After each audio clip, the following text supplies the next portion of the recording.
Hi everyone. As a subscriber to my service, you'll be aware that at the end of Chapter 2, which is concerned with the making of a will, I make some comments about memoranda of wishes. I say that they can be a good guidance to executors, or may require the kind of guidance that an executor would benefit from, and particularly in the context of trusts. But there are other situations where a memorandum of wishes can be extremely valuable.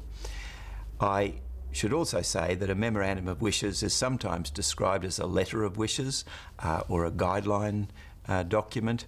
Whatever it's referred to, the important aspect of it is that it is there to assist within the legal framework that might have been set up.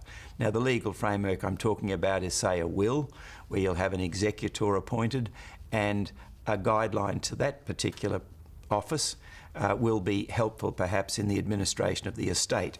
For example, the will maker might guide the executor as to the efficient realisation of the assets of the estate.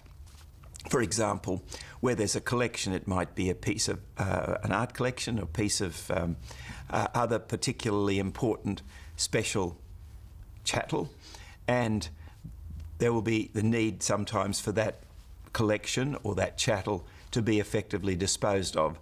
And I've had situations where the will maker has guided the executor as to the auction house or the person who would be best situated to realise the best value for the collection or for the particular chattel or asset.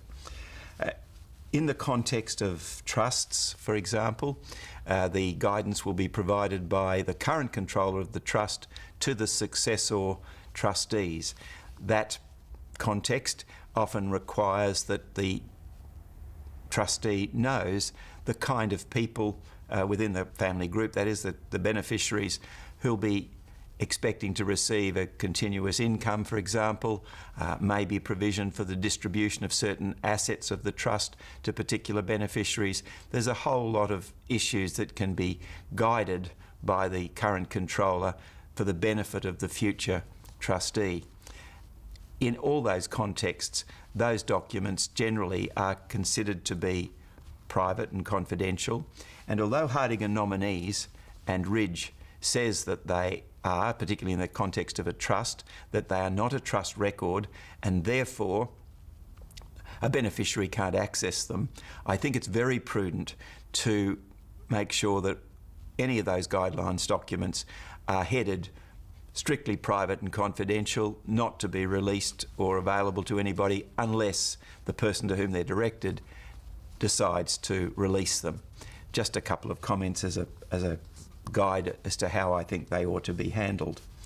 Now, as I said, these documents can prove to be extraordinarily valuable in the context in which they're used, and I'll mention some of those now. The first, of course, is with wills.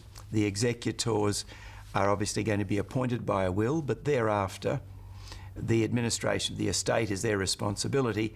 But guidance from the will maker about the assets, how, for example, certain assets might be sold.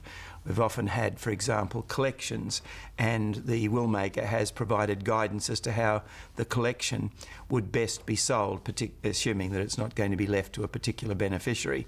And there'll be auction houses that would be best suited to the realisation of those assets.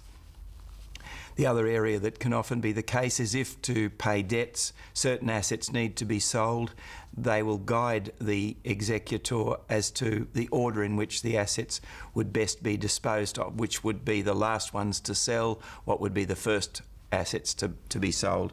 Those sorts of things can be very valuable to an executor as a guidance. Now, the other area, of course, I've alluded to not only in the service but just a bit earlier, was about trusts. And in the context of trusts, you will find that the guidance of the trustee by the person who is the controller of it and has passed on, for example, will be valuable. The kind of things that will be commented upon in relation to trusts will be things like what distributions you would imagine being made to the beneficiaries and how regularly and in what context. The other area that might be important is to indicate which assets of the trust would be sold or distributed to a beneficiary.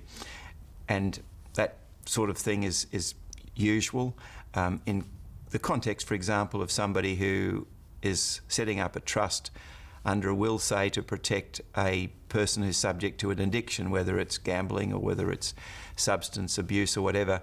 The guidance there can be extremely valuable, where the will maker describes what the problems are and how he or she considers they would best be managed for the benefit of the beneficiary. So it may be buy a house so that there's always a roof over the head of the person concerned, maybe a modest stipend, but credit facilities at appropriate outlets so that all of the needs of the beneficiary are met, but not through money that is given to them and might otherwise be abused. In the context of companies, we often provide, as you know, successor directors to be appointed, and guidance provided to them and to the board of directors generally about what's expected or required to successfully manage the company. Businesses, of course, they can be personally owned or through a company or a trust, and they can often be the subject of a memorandum of wishes, so that the people who take control of the business have a good insight into the issues that need to be taken very much to heart as far as managing them are concerned.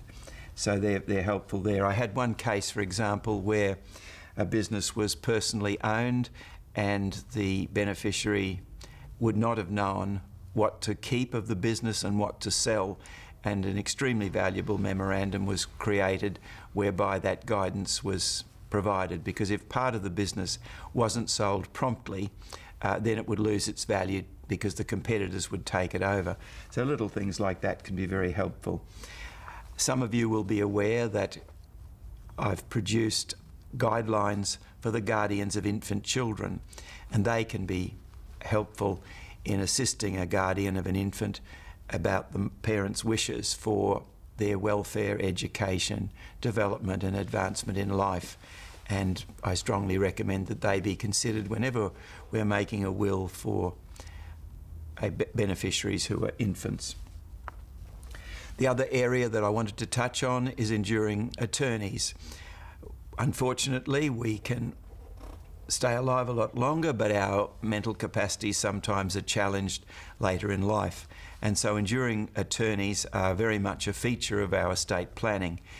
In that context, the power of attorney would normally empower the attorney to do various things in relation to the management of the affairs of the principal, but the guidance on a lot of personal issues can be extremely helpful and is an aid to making sure that as best the principal can guide the attorney, they'll indicate the kind of things that they would like to have provided to them.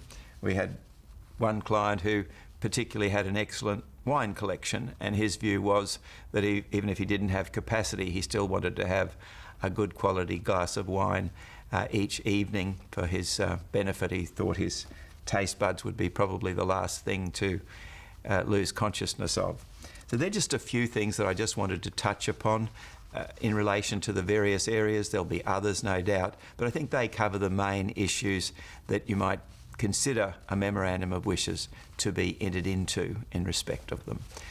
Now, next session, if I could call it a session, I'd like to provide some guidance on funeral wishes, because again, that's another area of life and estate planning, I guess, where some people have a strong view as to the funeral arrangements they would like put into effect by their executor, and I'll talk to you about some of those issues next time we catch up. Thank you.